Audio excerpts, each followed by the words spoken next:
কালী পূজার রাতের রান্নার দায়িত্বটা কোনোভাবে আমার উপরে চলে এসেছিল। তো নিরামিষ রান্না পূজার দিন, সে কারণে প্রথমেই যেটা করলাম, ময়দাটা আগে মেখে নিয়েছি, দিয়ে ওটা কিছুক্ষণ চাপা দিয়ে রেখে দিয়েছিলাম। আর অন্যদিকে আমি একটু ছোলার ডাল প্রেসার কুকারে সিটি দিয়ে নিয়েছি। সবার প্রথমে ছোলার ডালটাই করে নিয়েছি। কড়াই একটু গোটা গরম মশলা, জিরে, তেজপাতা ফোড়ন দিয়েছি। হিং থাকলে হিং দিই, হিং যেহেতু ছিল না তো সেটা দিইনি। আর নারকেল থাকলে অবশ্যই একটু নারকেল কুচি বা মাঝে সাঝে কোড়াও দিই, তো সেটাও ছিল না, তাই খুব সিম্পলভাবেই ছোলার ডালটা করেছি। একদম কাজু কিশমিশ, একটু ঘি, চিনি যেভাবে করে।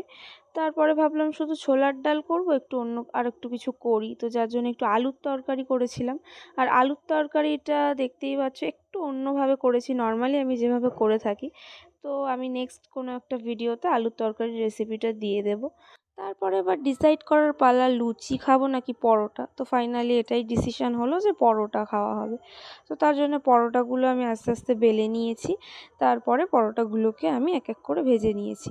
তবে হ্যাঁ, পরোটা আমি একটু কম তেলেই খেতে বেশি ভালোবাসি। বেশি তেলে মচমচে করে পরোটা খুব রেয়ার খাই, বেশিরভাগটাই আমি এই হালকা তেল ছড়া দিয়ে দিয়ে পরোটা খাই। তো এটাই আমার বেশি ভালো লাগে। তো এক এক করে এইভাবে সব পরোটাগুলো আস্তে আস্তে ভেজে নিয়েছি। তারপরে আমার থালা আমি রেডি করে নিয়েছি। প্রথমে ছোলার ডাল, তারপরে আলুর তরকারি, তারপরে পরোটা। ব্যাস এই ছিল রাতের মেনু। এটা দিয়েই আমরা ডিনারটা সারলাম। একদম গরম গরম পরোটা, তবে মুচমুচে পরোটা নয়, নরম পরোটা।